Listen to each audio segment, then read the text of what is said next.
Good morning, everyone. Welcome to the Oregon Conservation Partnership webinar.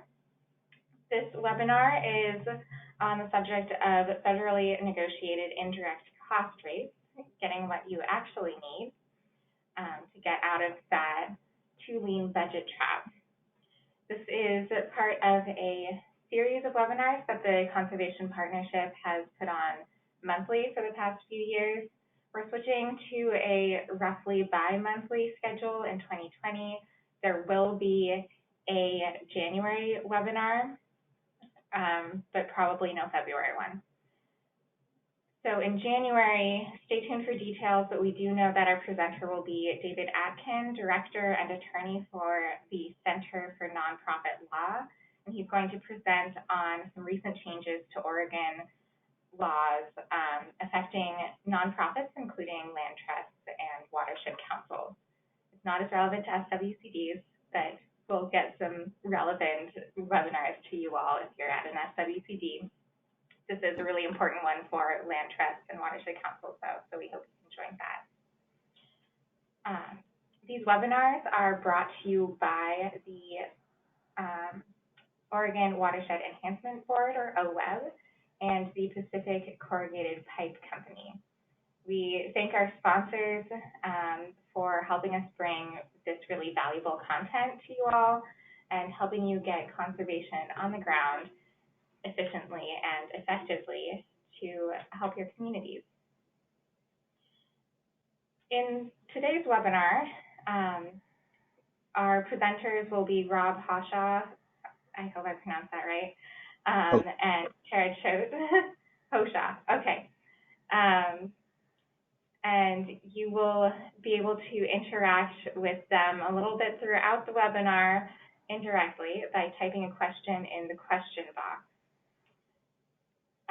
I'll relay those questions to our presenters at a convenient stopping point or at the end of the webinar.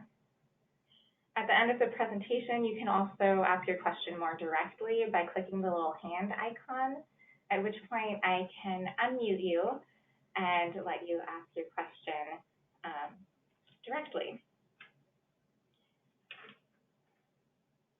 A couple notes about what will happen at the end of the webinar. There is a short survey. It will pop up on your screen, but you'll also get it in your email if you have to leave early.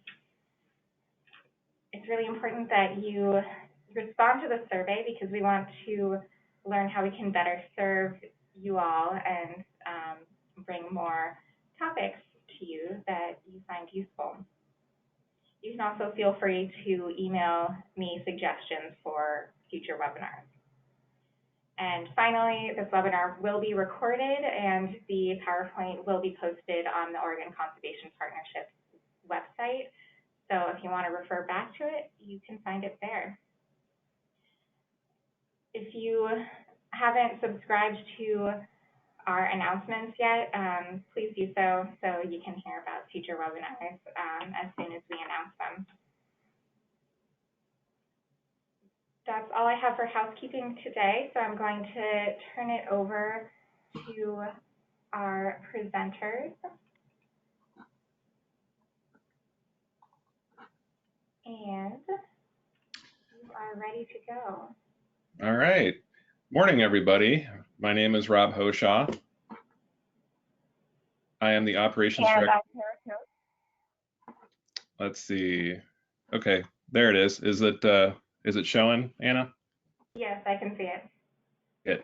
So I'm Rob Hoshaw. I'm the operations director for the Longtom Watershed Council. I've been with the organization about 10 years.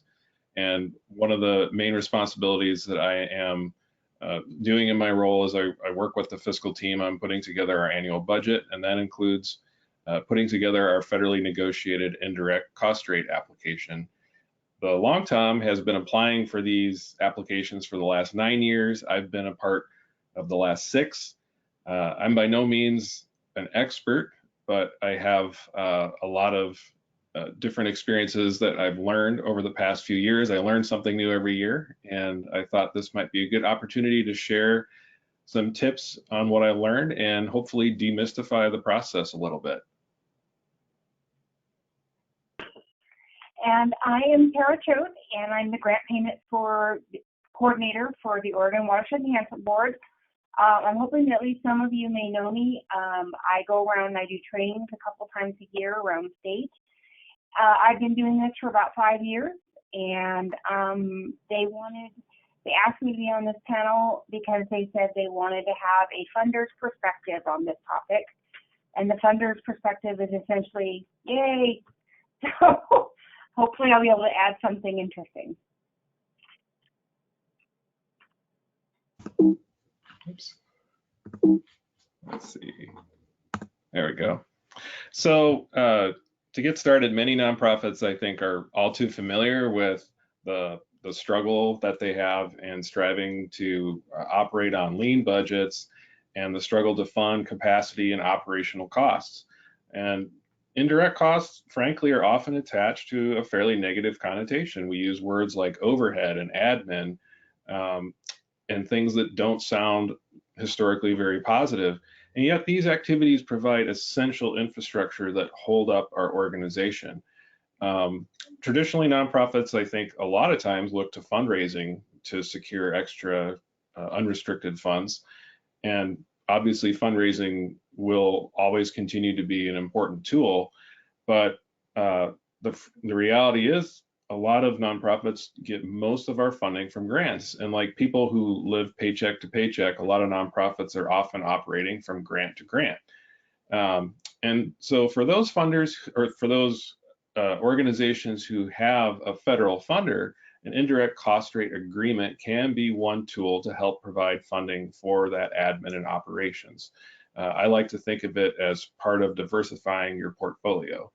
And you know, all of this may sound scary and mystifying. It certainly was to me when I first started, but from what I've learned, it doesn't have to be.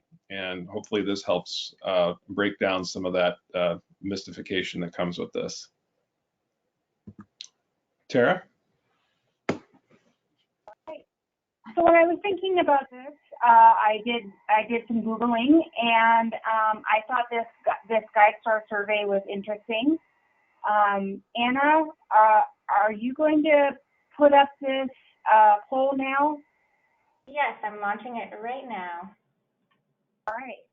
So the question was, what is the greatest challenge your organization faces?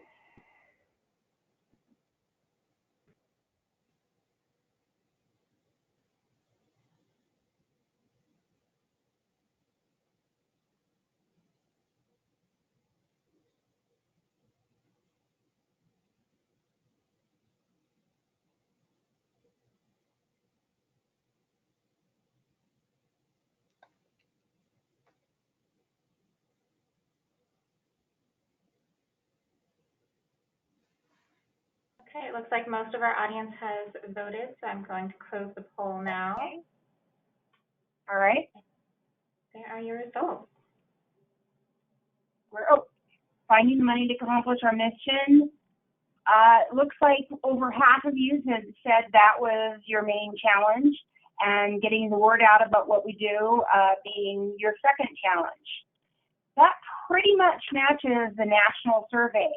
When GuideStar asked this question, 46% of the respondents said finding the money to accomplish our mission was their top priority. Getting the word out about what we do was 17%, staffing was 7%, and strategic planning was 3%. Everything else was a variety of basically other responses for them. I think that what this proves is that a lot of what we talk about, what Rob alluded to, is that a lot of nonprofits are engaged in the nonprofit starvation cycle. Rob, okay, perfect. Okay, so I mean, it is a cycle. You know, funders have expectations about the cost based on what has happened in the past. Grantees then cut corners to meet those expectations, and organizations end up never quite catching up because they're always looking to the past to find out how much things will cost, and never truly figuring out the fully loaded cost of how much their grants cost them. And turn it over to Rob.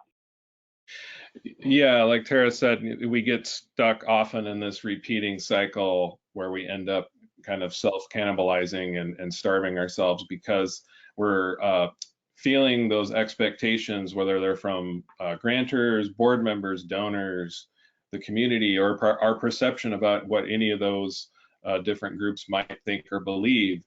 And I think the reality for many organizations is that a standard 10% administrative rate probably doesn't legitimately cover your true costs. So nonprofits respond by spending too little on overhead. They underreport their expenditures on tax forms and fundraising materials. And we just kind of continually perpetuate these unrealistic expectations. To plagiarize Dilbert here, we got a little cartoon that's kind of translating the business world into the nonprofit world with just a couple little changes there. But nonprofits kind of get in this cycle of, well, we'll just stay with low pay, we'll make do and do without. We'll do without necessary equipment that we need. We'll delay getting new computers. We're often unable to pay as competitive as salaries. We limit our investment in staff training. And then we're unable to retain good, talented people for very long, and then there ends up being a lot of turnover. We wouldn't often put these sort of expectations on the private business sector. The shareholders would be outraged by this, right? So we're going to explain a bit about what an indirect cost rate can do as a possible tool to help you kind of add additional indirect funds. So Tara is going to first provide the perspective of the funder, and then I'm going to share some of the higher level nuts and bolts of how you might go about approaching these applications from a nonprofit perspective. Yeah.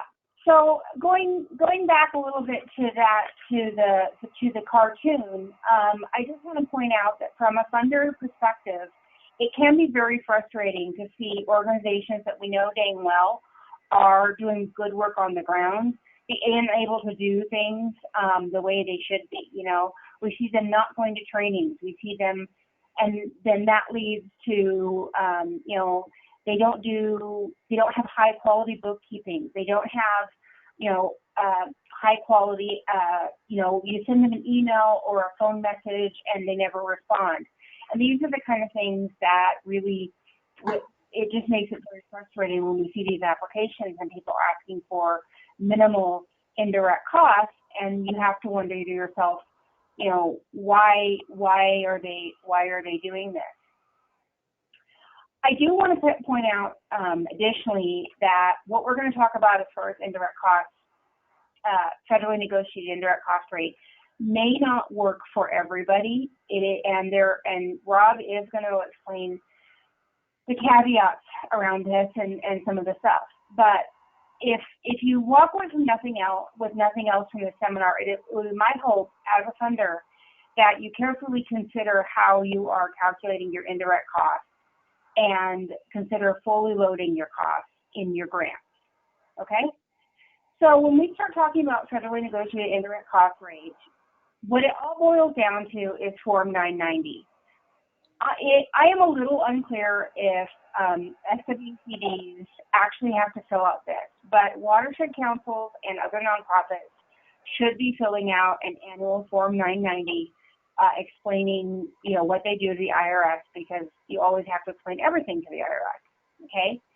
And basically, the 990 form, you can figure out a loose indirect cost rate by looking at things like line number 13, 14, 15, and then saying, okay, what are those costs versus, you know, my total revenue less expenses kind of thing. So we had a formula on one version of this, and I think we lost it.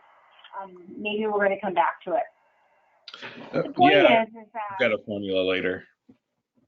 Oh, you've got a little later. Okay, excellent. Sorry about that. No, so the point is that on this Form 990, it starts out with understanding what your direct costs are. I feel like everybody knows what direct costs are, okay? on this screen, there is the definition from the federal TCFR, and then I have a couple of slides, you can go to the next one, Rob, that show in our world, what would be the direct cost for this spring project? It would be things like the juniper removal, the fence, the solar panel, the pump, the planting. All of that stuff is direct cost. For example, on the next slide, this is a small grant where they're doing a manure composting facility. The contractor labor, the roof, the wood supplies, the concrete, the gravel, the earth moving, all of that stuff is absolutely direct cost, and you should be asking for those things in your grant. Where it gets trickier are things like indirect costs. Again, I pulled up the federal TCFR definition. They call them indirect F&A costs. F&A stands for Facilities and Administration. Basically, what they're saying is they're looking at all those things that are very difficult to parse out and point directly to one individual grant. For example, go to the next slide. You're back at the office, and here you've got a guy in a brown shirt and a gal in a kind of a blue shirt, and they are using things like electricity, computers, maybe a GIS program. He's sending email, he has a desk, he has a chair, all that fun stuff. Most of these things are going to be indirect costs. They benefit all the grants, but it's just hard to parse them out into individual grants. The only thing in this picture that may be a direct cost, or at least it's a possibility, is this tag device, which I'm hoping is on an elk, but maybe it's a mountain lion. Anyway, but that is probably going to go to a specific grant. As you can see, there are a lot of different things that could be indirect costs. The next slide. From a funding perspective, when you apply for an OEB grant, you have 3 different options for funding those indirect costs. There is a de minimis rate of 10%. Everybody can get that. All you have to do is say, we want 10%, off you go. Okay? Basically, we have to offer it, and it would be the bare minimum of what what you should be taking. Your next option is a federally negotiated indirect cost rate, which Rob is going to talk about. OEB gets federal funding, and because of that, we have to honor a federally negotiated indirect cost rate. We don't have a choice. So if you have one, you basically have to use it, and we have to honor it. The last option, and this may be an option that at the end of the seminar you say, I don't know if I have a federal funder, but you can always negotiate a rate directly with the funder. OEB does recognize this option, and it may be a nice interim step for grantees who aren't ready for federally negotiated, but know that 10% is just not enough. All right, I'm going to turn it back over to Rob. Okay, thanks, Tara. So why should we consider bothering with a federally negotiated indirect cost rate? Well, like anything, there are pros and cons. As we talked about, it's hard to get sufficient capacity support and operating costs, especially just from the 10% on the grants alone. But it does help build your organizational stability. It's another tool that you can add in your toolbox along with fundraising and looking for grants that do fund capacity. And typically, you're going to be able to get a rate that's higher than the de minimis that Tara just mentioned. On the con side, it does take a lot of work, especially at first, to begin to figure out how to do this and oversee the application and put that all together. It requires some sort of knowledge and infrastructure internally in order to administer this and continue to keep up with this. And as she mentioned, once you apply for this rate and get an agreement in hand from the feds, you cannot return and go back to a pre-FNICR level. You have to have this rate in perpetuity and continue to apply. You also need to have a federal funding agency that you can apply to. So you have to be able to get some funds from a federal funder. So I'm going to turn it back over to Tara for the next few slides.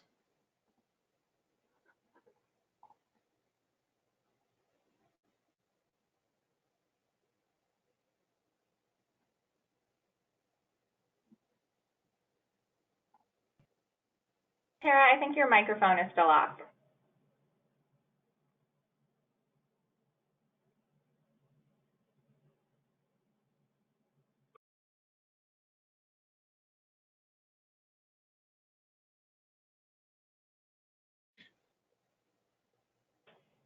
Yeah, I still can't hear you, Tara.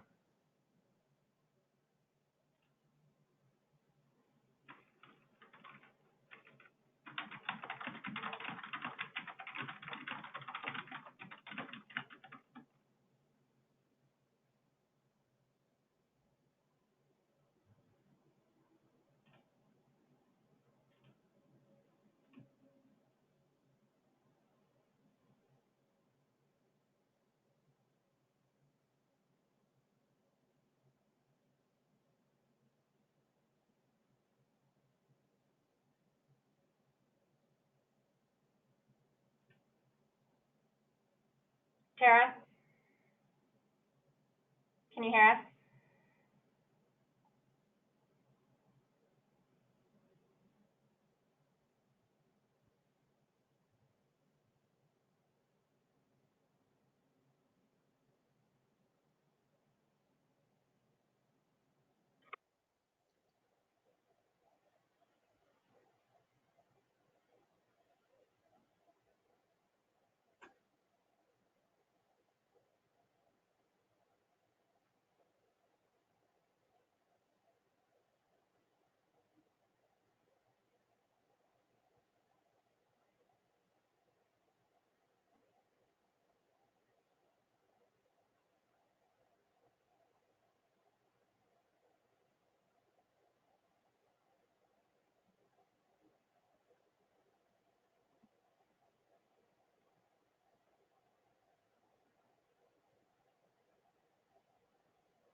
Can you hear me now? Yeah, you're back. I am sorry, guys. I am not sure if the phone just went away or if I hung myself up. We have very bizarre phones. I am so sorry. So I'm going to try one more time to explain this slide. So as Rob just explained, there are pros and cons with having a federally negotiated indirect cost rate. As you can see in this slide, about 77% of our grantees choose the de minimis rate.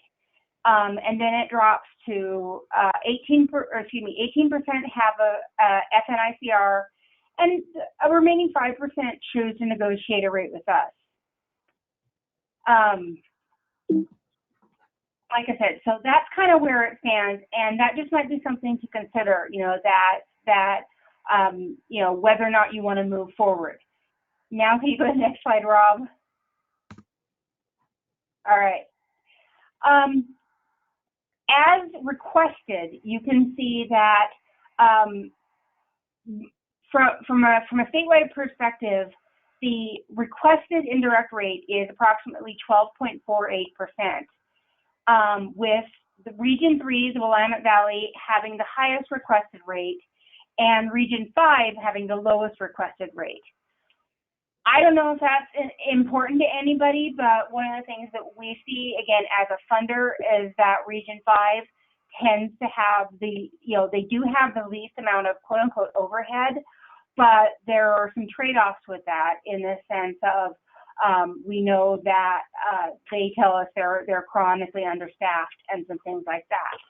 So I just put this in here to show that you know, if you're in one of, you know, just always consider, you know, taking a look at what your real indirect costs are before you put in a grant.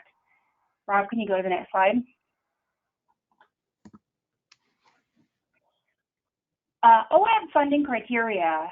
This is a slide that we use in our review team. Our funding criteria talks about proposal clarity, technical soundness, watershed context, capacity of the applicant, and cost effectiveness. Nowhere on here are we asking any questions about what the federally negotiated indirect cost rate. We do ask a couple of questions. Does the budget reflect reasonable rates for direct costs and rates? Remember, that's direct costs.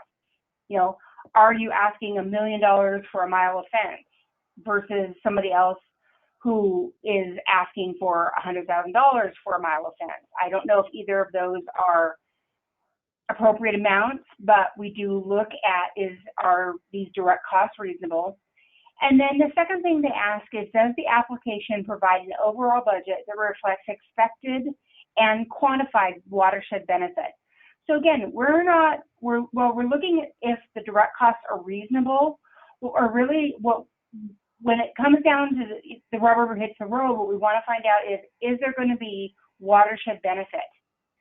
Indirect costs are simply not part of our funding criteria. So there's no reason for you to, starve yourself like we showed in the other slides. I mean, take the 10% and, look into if a federally negotiated rate might be good for you, or maybe if you just want to ask OAB about a negotiated rate with us directly. Okay, so the next slide we have pause for questions. And then I think it goes back to Rob for quite a while. So are there any questions at this point? So far, we just have one, which is what region is Southern Oregon? I just looked it up, and Tara, correct me if I'm wrong, but Southwest Oregon is Region 2. Klamath and Lake counties are Central Oregon, Region 4. Harney and Malheur are Region 5, Eastern Oregon. Correct. Great.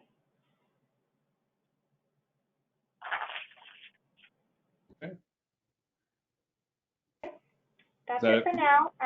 Feel free to type in more questions, audience members, if you have them. And I'll turn it back over to you. Okay, so I'm going to spend some time going into the nuts and bolts of calculating an FNICR at kind of a higher level. So first of all, what is a base? What do we mean when we say base? In the simplest terms, your base is whatever you're calculating for your direct costs. Your base is your denominator, and your indirect costs are your numerator.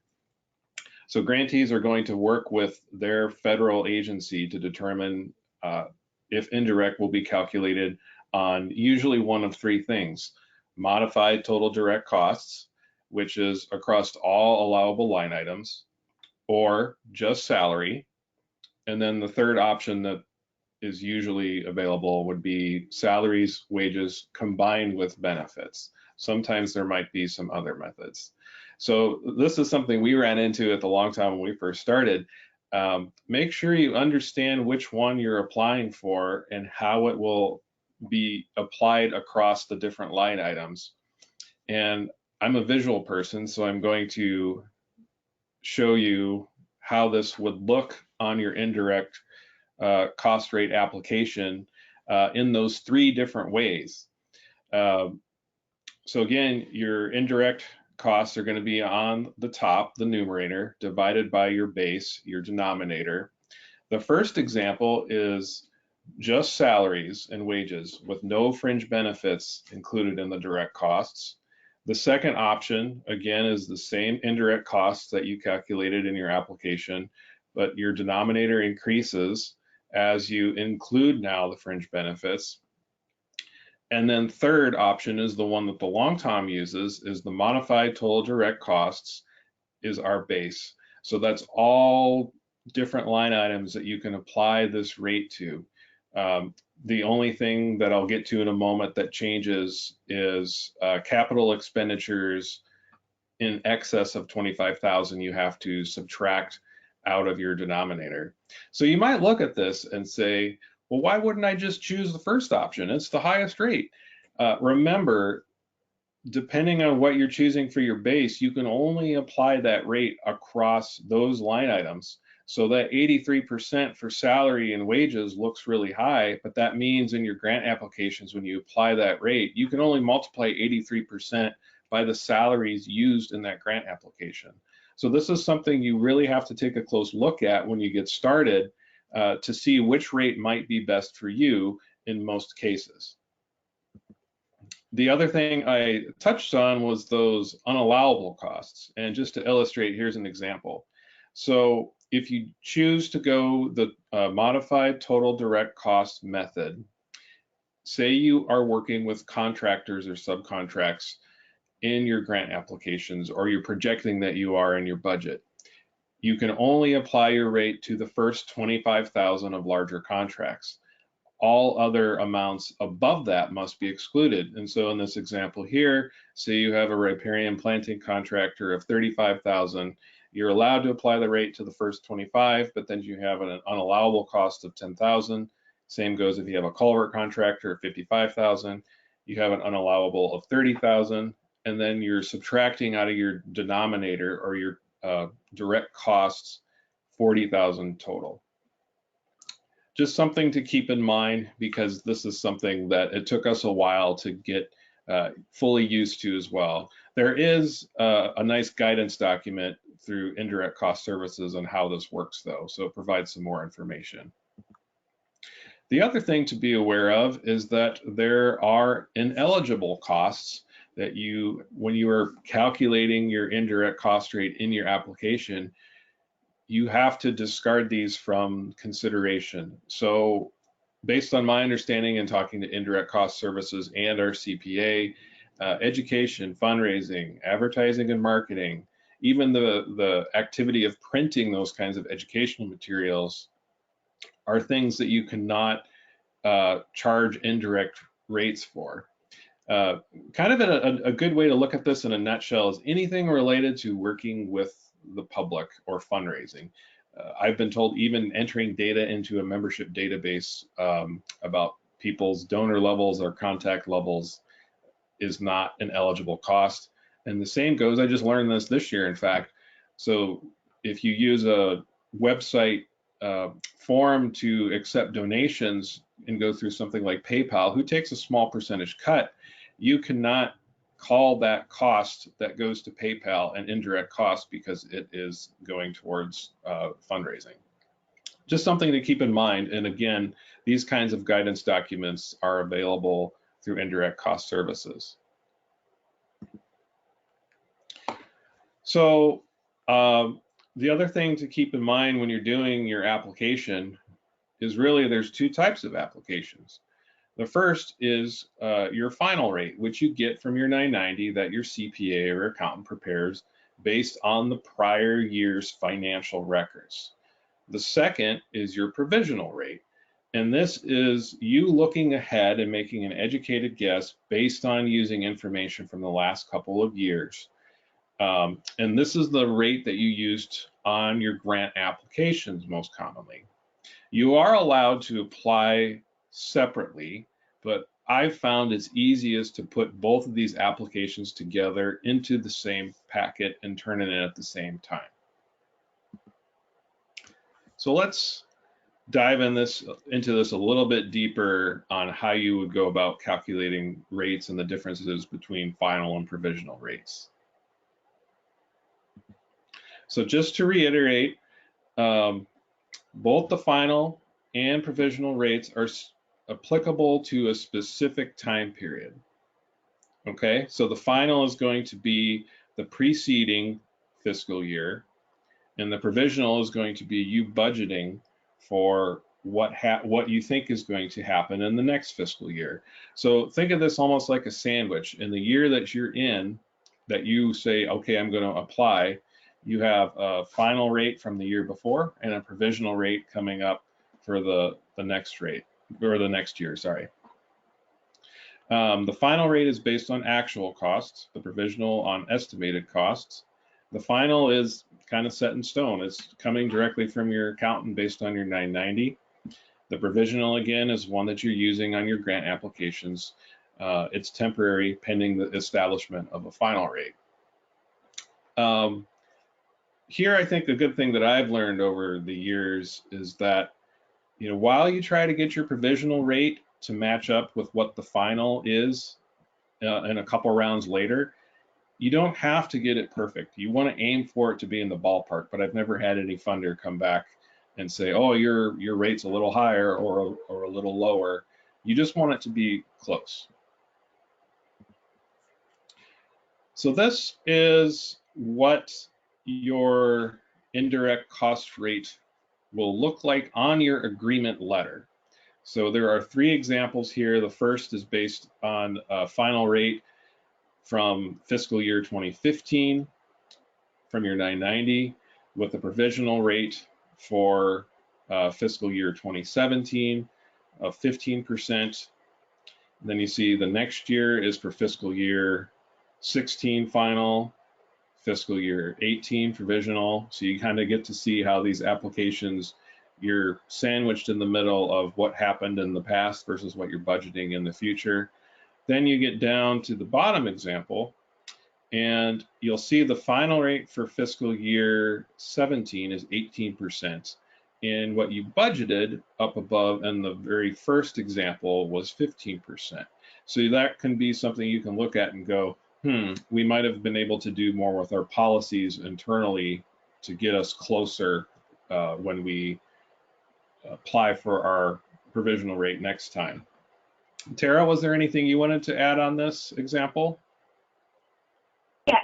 So one of the things that I wanted to point out as a funder is that when you're turning in your applications, you have to turn in a copy of your federally negotiated indirect cost rate. And what it has on there are these 2 rates. And one of the things that, and it's getting rarer, but one of the things that I have to ask myself is, for example, if we're getting a grant, we were getting a grant in the fiscal year 2017 to 2018, okay? A lot of times what people will do is they will turn in the top federally negotiated indirect cost rate agreement, and then we'll never hear back from them of what their final rate was. The point there is that you really have to keep on top of this and make sure that you are always turning in the correct paperwork to match the correct set of dates. And we have grantees who absolutely insist that provisional means that that's their rate for until the end of time, and I'm pretty sure they're wrong. So the point there is that if you go forward with moving to a federally negotiated indirect cost rate, be prepared for paperwork. Be prepared to be confused, and be prepared to explain it to everybody else who's confused. Mm-hmm. Thanks, Sarah. Let's see.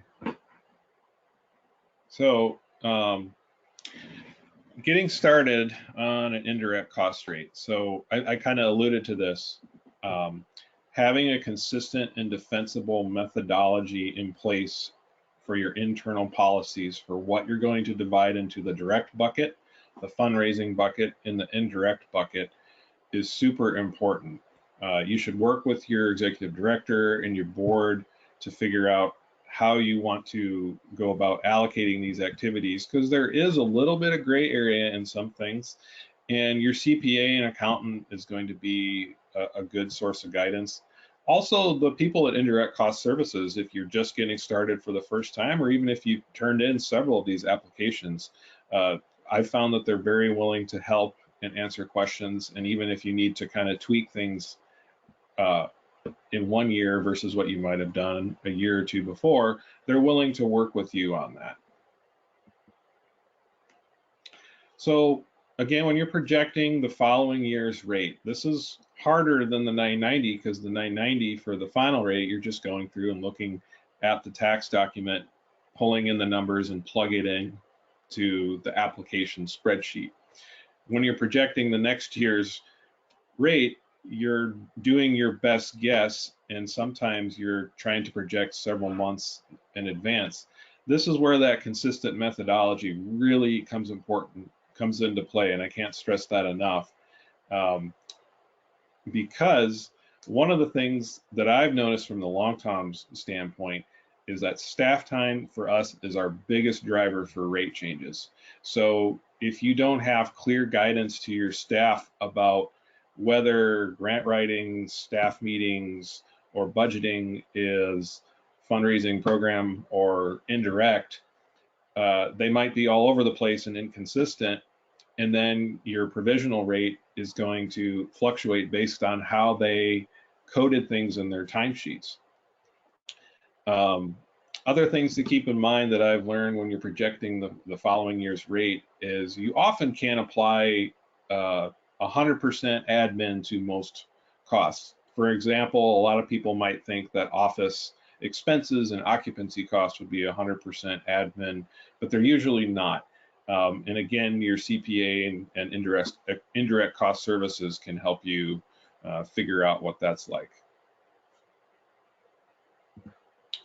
So I wanted to spend a few minutes on this table. There's a lot of numbers going on here, but I think it's important because, as I said, staff hours tend to be the biggest driver that will adjust your rate up or down.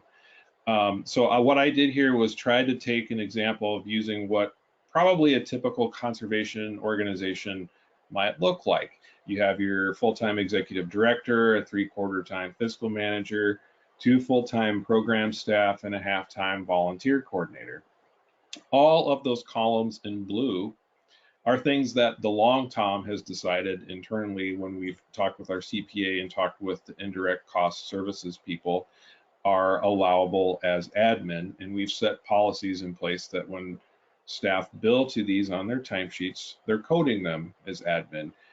Some of these, as I said, have a little bit of gray area and room for interpretation, so you might decide to do something different. But I think it's important to illustrate how to go about doing the exercise for the provisional rate of going through and projecting, okay, how many hours do I think my executive director is going to spend on general admin, answering emails, HR things and supervision, grant writing, budgeting. You know, obviously, she is going to be at a higher level than some of the program staff. You see 50% versus 24 or 14. We also take into account supervisors. So if you have a program lead who supervises a project manager below her, she's probably going to have a little bit higher indirect rate for the time she spends supervising, and also probably spends more time on the annual budget and writing grants than the other project manager does. So that 39.57% in the bottom right corner is the average indirect rate for all of those hours, which would be your total indirect hours that you're estimating, about 3,500, divided by the total hired hours of 8,840. I think it's important here to emphasize that that 39.57% is not your indirect rate. It is a tool that you're using as part of the application to help you get to that indirect cost number that is in your numerator.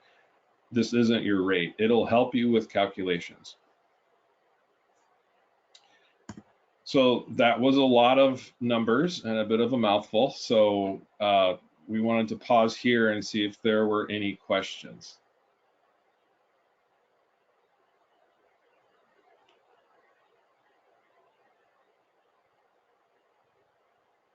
There's a question, is there a new provisional rate every year?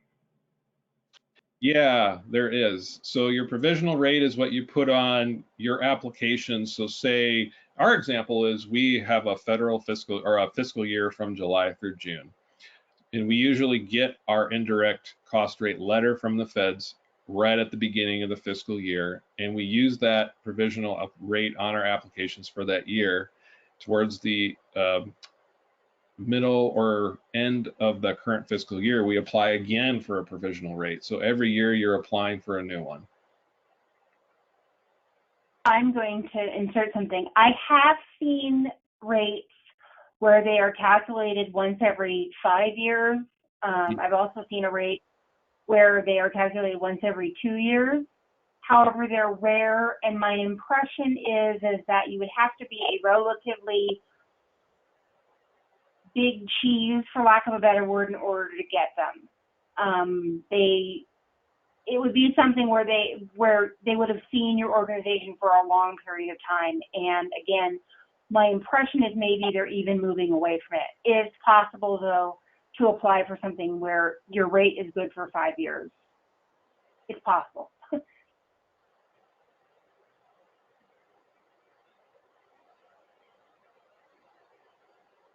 Next question. My interpretation of the 990 instructions is that grant writing time is fundraising time. Is this one of these gray areas for allocating time for admin?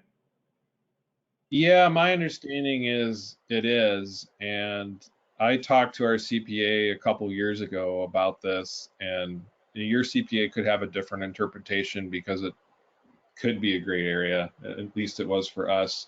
And she said that there had been kind of a shift over the years, and it was more on the fundraising side than more program, and now it's probably a even split of people who might be listing it as fundraising or program versus admin.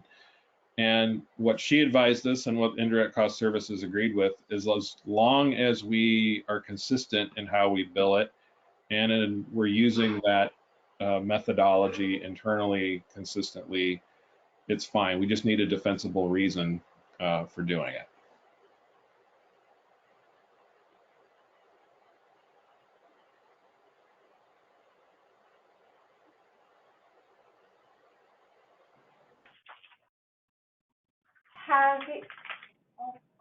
Have you evaluated the benefit of using the federally negotiated indirect cost rate over using a 10% de minimis? Yeah. I mean, for us, in the long time, we usually have a rate around 20% that we're able to use on our grant applications rather than 10%. And when you apply that across all line items, that really makes a big difference. We're using the modified total direct costs. The one caveat might be if you have a grant with a lot of really large contracts for work, you have a big culvert, you're paying people to put in a lot of plants, and that is eating up the majority of your grant application, then you're maybe not going to get as much. But we certainly have seen a lot more indirect come in from the rate than we would have from the de minimis. My comment on that is that I think this all has to start with your organization understanding what your true costs are. And, you know, if, again, like Rob says, if you're using mostly contractors, it may not pencil out to pursue this. If you're not getting a lot of grants or you're a small organization, it may not pencil out. It may also be that you say, okay, my true costs are 11%. And for that additional 1%, it's not worth me pursuing this extra amount of paperwork. But you have to start from a place of understanding what are my real costs.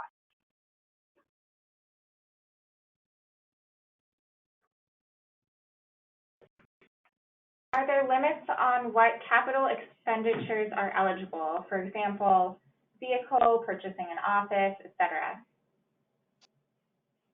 That's a good question. I'm not sure if I know the exact answer to that. I think that's something that you would want to discuss with either your CPA, and when you apply to indirect cost services, you'd maybe want to flag that as a question you had before you had a negotiator, or your negotiator, when you're assigned one, could help you with that. My answer is yes. If you have a federally negotiated indirect cost rate, and for example, you're a land trust, the purchase of land, the purchase price of the land is essentially ineligible for application of your federally negotiated indirect cost rate. It is removed from your modified total direct cost. Okay. I mean, a car, you need to understand that like a car is going to be, we have a person, okay, I'm talking only from OWEB's perspective here, obviously. But for example, we pay a mileage rate. So if you have a company car, we expect that money that we're paying towards the mileage rate to go towards offsetting the expenses on your car. There may be part of your car expenses may be part of your indirect cost rate. That is certainly something that you can pursue. But also you have to consider that you're getting some reimbursement for that car through the personal vehicle mileage rate that we pay, or I truly believe all funders pay. Like I said, so I would agree with Rob. Also, check with your CPA, check, ask the questions, ask your negotiator, but there are limits on it.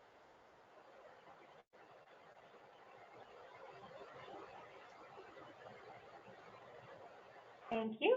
Going back to Rob, you mentioned the services, the indirect cost services. Is there like a specific link or website that we can direct people to find that service? Yeah, great question. I have that coming up towards the end in a resources slide that has some links. And I think you'll also be sharing these slides with the links on the website, right? Yes, that is correct. They'll be on the Oregon Conservation Partnership website. Awesome, thank you. We have a couple more questions quickly.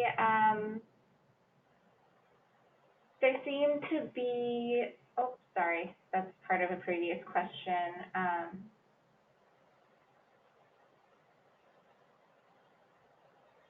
In your experience, would website hosting and website updates be eligible? Ooh. This is just my gut reaction. Again, I'd check with experts, but I would say probably not, because it is directly involved with public communication and outreach.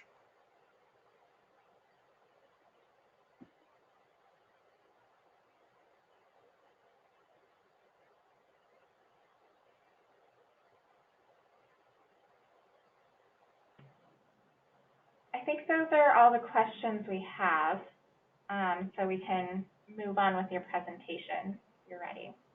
Okay. Well, to wrap this up, we wanted to go through a list of frequently asked questions that we certainly had when we started, and questions I thought that you all might have as we get more into the logistics and timeline of how this whole process works. So the first is, what is the timeline for the FNICR application process? So I'm answering this from the perspective that we use the Department of Interior because the Bureau of Land Management is our primary federal funder. Technically, they say applications are due by December 31st. I can tell you from experience, it's usually just fine to apply later than that. In fact, with our fiscal year being July through June, it's pretty hard for us to have a provisional budget that is accurate put together in November, December for July the following year. In addition, usually our 990 isn't even ready yet for the final rate from our CPA by that point. In general, I would say it's taking about 4 to 6 months from initial submission to getting your agreement in hand. Most years it's been on the shorter end of that spectrum. This last year was a little longer, I think closer to 7 months, and that was for two reasons that were kind of a one-off thing. There was an extended government shutdown earlier in the winter, and then Indirect Cost Services said that they were just really understaffed for that period, so it took a little longer. Second question is, when can we expect to be assigned a negotiator? Again, this comes from my experience with DOI. We get, once you submit, you'll have a return email that says you should expect to be assigned a negotiator within 4 to 10 weeks of submitting your application. This is often contingent upon the volume of submissions they get, but also on some of those unplanables, like, again, if there is an extended government shutdown. This last year, I think it was closer to 2 or 3 months, 3 months, I think, before we got a negotiator. But in prior years, it was 6-8 weeks, I would say, is pretty standard. So what happens if you get behind on your federally negotiated indirect cost rate? So this has actually happened to us twice. Once when we realized we wanted to change the base method from just salaries, wages, and fringe benefits to modified total direct costs, because we could tell that was going to get us a better rate. And then secondly, it was this very last year from the shutdown. The thing I want to emphasize here is don't panic. Like if you get in a situation where you know you're going to be late on getting your agreement letter and it's not going to come in until after your fiscal year starts, I mean, it's been okay. I would say communicate with your funders. In both cases for us, funders were very understanding with us. Transparency works. And usually the worst that might happen from our experience was that funders may not, in all cases, be able to reimburse you for your indirect costs until the formal rate is provided. So for instance, if you are still waiting on your agreement letter and you're making a funds request to OWEB, you might just be able to get the direct cost reimbursed and then get your indirect cost reimbursed later when you have your rate. So again, from a funder's perspective though, when you apply for a grant, if you do not have a current letter in hand, what you need to do is you need to show that you have applied for one. We understand that there's a lag, but getting in your application on time is actually part of the process. We can't control what the federal government does, but you need to show that you've made a good faith attempt to get the rate that you're asking for in place. So I did want to caveat that. If you don't have a rate at the time of grant agreement, then we can't pay indirect costs until you get that rate, like Rob said.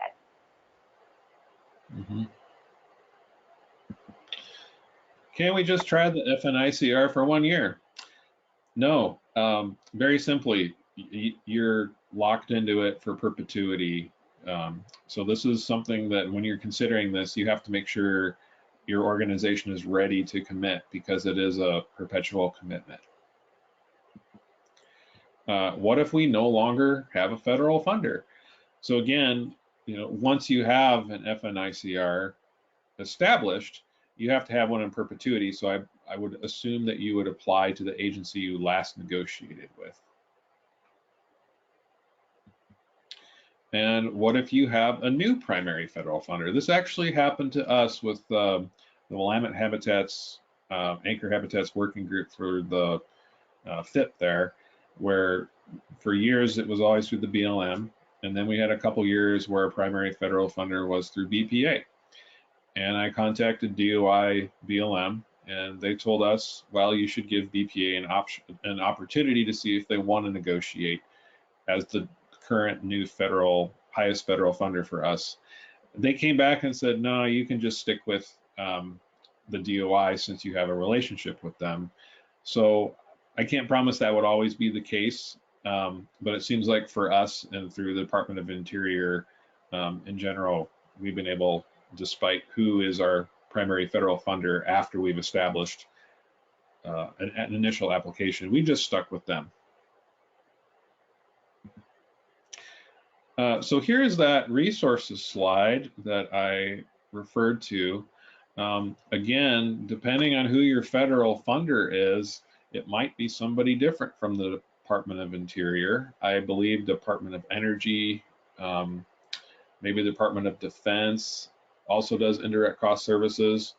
But the Department of Interior, at least what I found, has by far the most comprehensive guidance documents and help available online. So there's the website, there's the phone number, and a general email, which would be who you would apply to. They also have a pretty handy FAQ page, and they have proposal guidelines for nonprofits. So even if you are applying through a different federal funder, you might want to take a look at these, because I'm guessing it'll be fairly similar.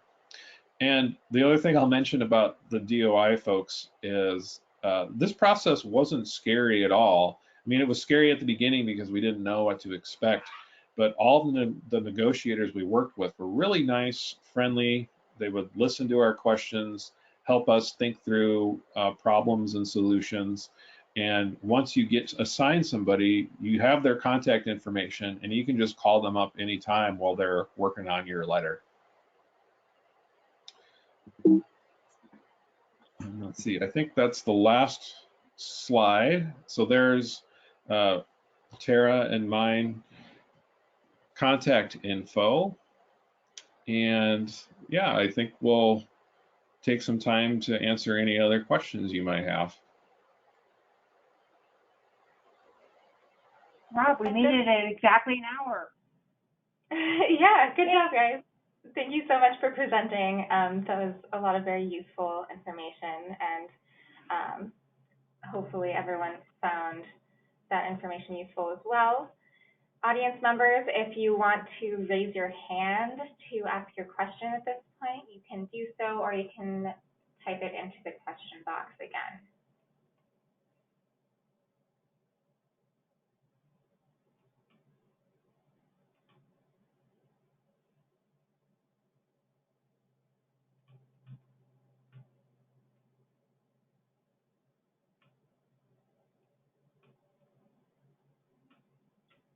Okay, Kristen, I'm going to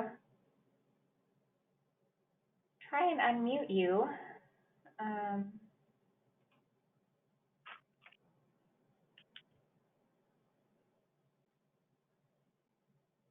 Kristen, I think you should have received an audio pin so you can turn your microphone on at this point and ask your question.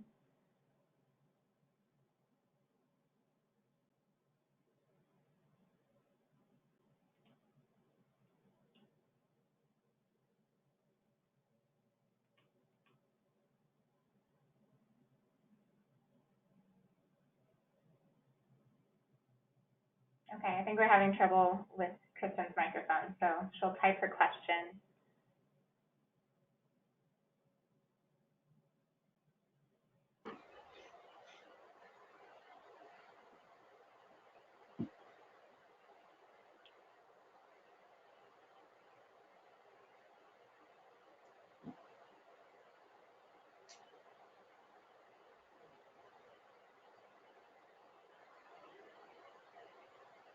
If you have a multi-year OWEB grant, your indirect rate will change each year as you submit requests and then get the final rate. Is that correct? Yeah, Tara, do you want to explain how that works from OWEB? Right. Well, if you had a federally negotiated indirect cost rate, we figure you've got your whole situation worked out. We're expecting you to apply it correctly. What we think that looks like, or what we think that should look like, is a little bit like personal vehicle mileage, where you may apply at a rate, let's say like the current rate is now 58 cents per mile, but you use the rate that it happens at the time of travel, okay? So, you know, if you have a grant that's going to go over 5 years, we're going to assign the amount of money of your rate at the time of application, but it's going to be your job to request money according to your current rate. Whereas, again, we are assuming that as the experts in your own organization, that you have a plan if you come up a little bit high or a little bit short or whatever like that. But it will change, yes. And to add on to that, say you've been using the de minimis for years and you have several grants that are multi-year grants, and you decide, well, this year I'm going to go forward with applying for a provisional indirect cost rate. Well, all those OWEB grants and probably other state and federal funders as well that you have just the 10% or the de minimis on, even though you applied and then get indirect cost rate, whatever 10% or de minimis you had on the initial grant agreement, you have to keep on there until the grant agreement runs its course. So you're only basically able to use that indirect cost rate on new applications and agreements going forward.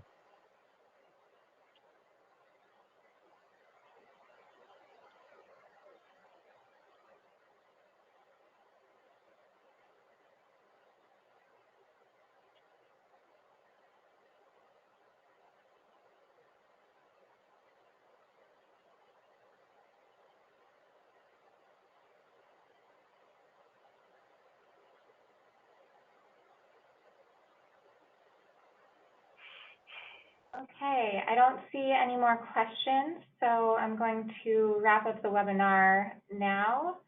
A reminder, please take that survey so we can communicate the value of these webinars and how we can improve them to our funders and partners.